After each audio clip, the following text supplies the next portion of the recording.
Is it okay to stress eat? Well, the short answer is yes. But of course my answers are never short. The long answer is it kind of depends. So, I mean, stress eating is emotional eating. It's all on a spectrum. And food and eat, it's an emotional experience, right? It is from the time we're babies, right? We're upset, we're freaking out, we've got this weird feeling, we get given milk and we're like, oh, that feels better.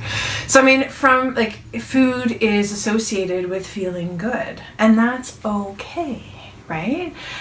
When I passed my intuitive eating test with the family, we went out for dinner, and there's nothing wrong with celebrating with food. But I ate that food within my hunger fullness cues, with my satisfaction. Like, I made sure I ordered what I wanted. I didn't like part of what I wanted, so I didn't eat part of what I ordered. Because it's okay to not put food in your body that doesn't taste good. In fact, I highly encourage that. Back to the emotional eating side of things though, part of restriction is then you kind of create rules and situations in which it's okay and it's allowed. So a bad day at work, even though I've been off sugar, I'm going to have some because I deserve it. That creates some really interesting psychology that I think is best avoided. So I think to keep food in the celebration zone of things, and to keep it in the pleasure zone. So in our house, we talk a lot about pleasure foods, and because one of the people say, you know, is this healthy? And I was talking to my son when we were walking this morning. I said, I need to interview you for my, because we have this conversation all the time. He'll come home from school learning the food guide and he'll say, well, is dairy healthy?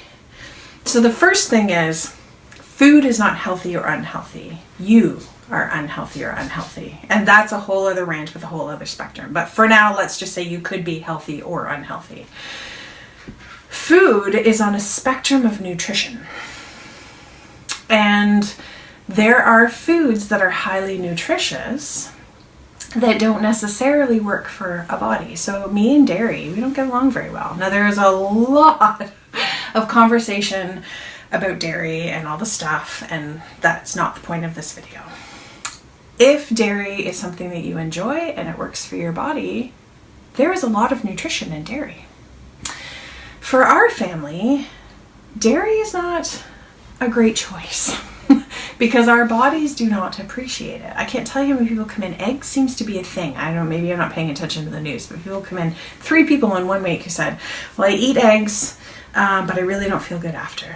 I said, well, why do you eat them? Because they're good for me. Okay.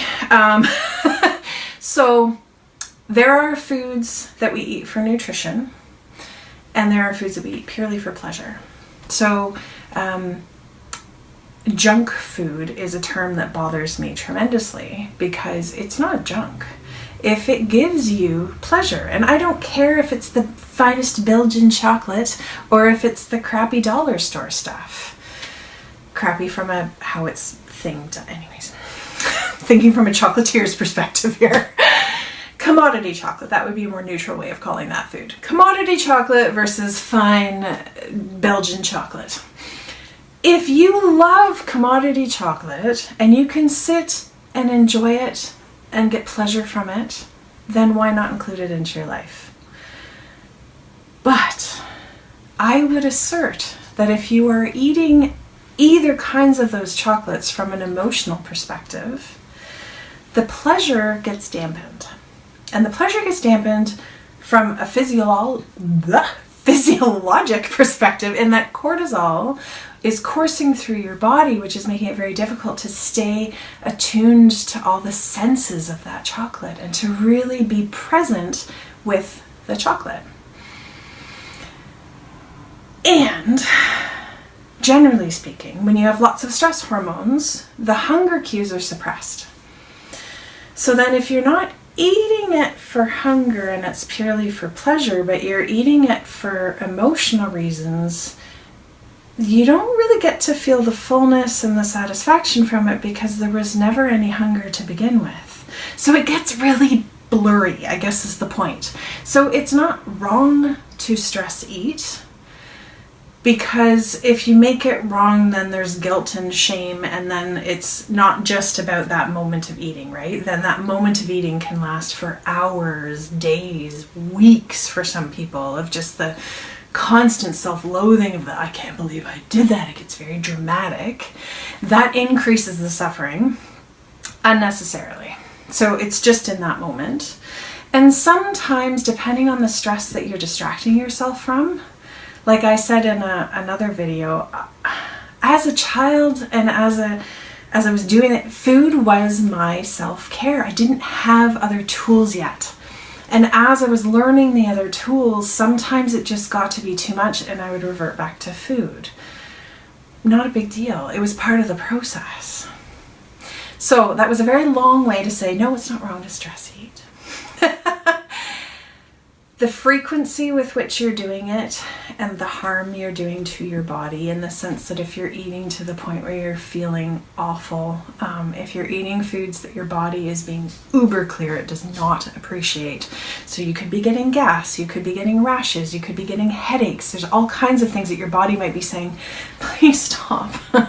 And the goal of all of this is to come to a respectful, loving relationship with your body. So stress eating may not always be that most respectful choice. Hey, have you got a burning question that you'd love for me to answer in an upcoming video? Please leave it in the comments below or email me, Carrie@thedietrebellion.com. Thanks for watching.